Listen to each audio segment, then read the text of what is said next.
इस लेक्चर में common communicable disease मवासलाती अमराज के बारे में इंट्रोडक्शन है और नेक्स्ट लेक्चर्स हर एक डिजीज पे अलग अलग होंगे विथ एक्सप्लेनेशन।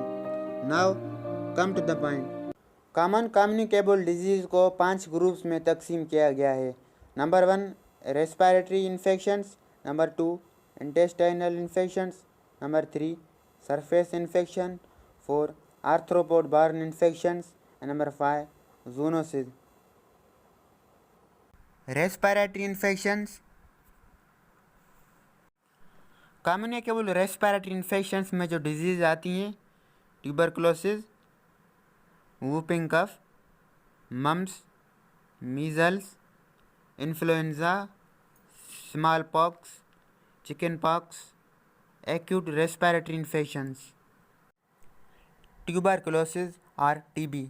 लंग्स फेफड़ों की टीबी को पल्मोनरी ट्यूबरकुलोसिस कहा जाता है, जो माइकोबैक्टीरियम ट्यूबरकुलोसिस बैक्टीरिया से होती है। और ये माइकोबैक्टीरियम ट्यूबरकुलोसिस जो माइक्रोस्कोपिक व्यू से नज़र आ रहे हैं।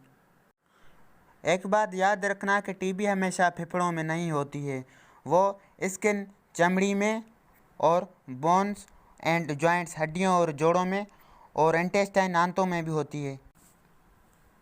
पल्मोनरी ट्यूबरकुलोसिस फेफड़ों की टीबी की कुछ निशानियाँ: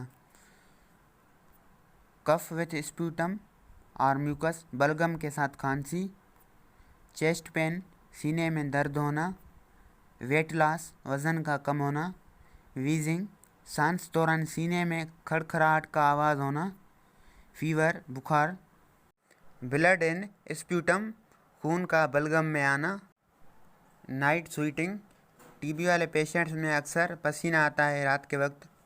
टीबी आसानी से ट्रांसफ़र होती है दूसरे आदमी तक खांसी के ज़रिए या बलगम थूक से। नए पैदा हुए बच्चों या 1 साल से कम उम्र वाले बच्चों को बीसीजी वैक्सीन लगाते हैं, जो टीबी एंड ट्यूबरकुलोसिस मेनिंजाइटिस से बचने के लिए।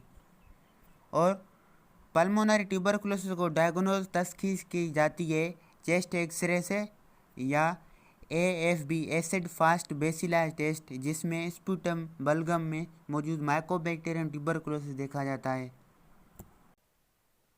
वूपिंग कफ और परट्यूसिस, काली खांसी, ये बैक्टीरिया से होती है बार्डेटिला परट्यूसिस से, और ये बैक्टीरिया हैं माइक्रोस्कोपिक व्यू से नज़र आ रहे हैं।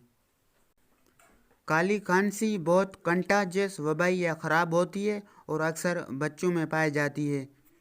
वूपिंग कफ दौरान तेज़ खांसी से मुंह लाल हो जाता है, आँखों और नाक में पानी और बुखार होता है।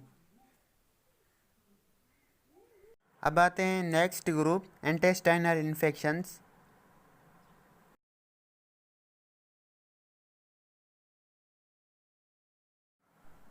कम्युनिकेबल इंटेस्टाइनल इन्फेक्शंस में जो डिजीज़ आती हैं typhoid fever, viral hepatitis A and E, cholera, amoebiasis, poliomyelitis, food poisoning, acute diarrhoeal disease, hookworm infection. Faeco oral route क्या है और बैक्टीरिया से फूड कंटामिनेशन कैसे होता है? साल्मोनेला टाइफी फिशेज में मौजूद होता है और फूड कंटामिनेशन कराता है फ्लाइज, फूड, वाटर और हैंड्स के थ्रू फूड कंटामिनेशन होता है और ये फूड हम इंगेस्ट करते हैं। इसको हम कहते हैं फीको ओरल रूट। टाइफाइड फीवर और इंटेरिक फीवर जो साल्मोनेला टाइफी बैक्टीरिया से होता है, और ये साल्मोनेला टाइफी बैक्टीरियाज हैं वो ऐसे कि खाने पीने की चीज़ों के साथ अंदर आता है, जो आलाइज से कंटामिनेटेड ख़राब फूड्स में साल्मोनेला मौजूद होता है।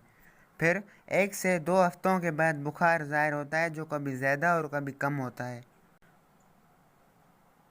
टाइफाइड और एंटेरिक फीवर कैसे फैलता है एक से दूसरे आदमी तक?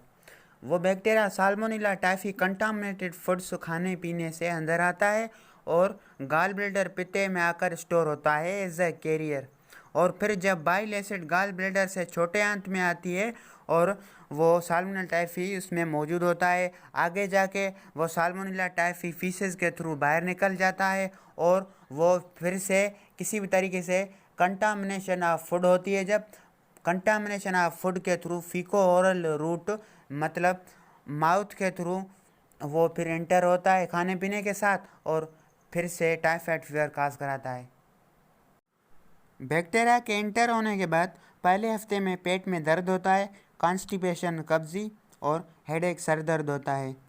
फिर दूसरे हफ्ते स्किन चमड़ी पर रोज स्पॉट्स नज़र आते हैं जो कुछ मिलीमीटर्स के गोल और सर्ख निशानियां जिस्म पर होती हैं। वक्त पर इलाज ना होने से इंटेस्टाइन्स में परफोरेशन, छोटे सुराख होते हैं और वो मल्टीपल भी हो सकते हैं, एक से ज़्यादा।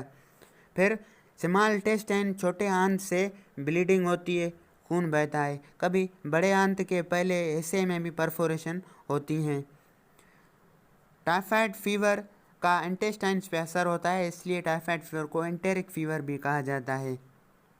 टाइफाइड फीवर से बचने के लिए कंटामिनेटेड फूड से बचें और हाथों को साफ रखें क्योंकि root of infection faeco oral है।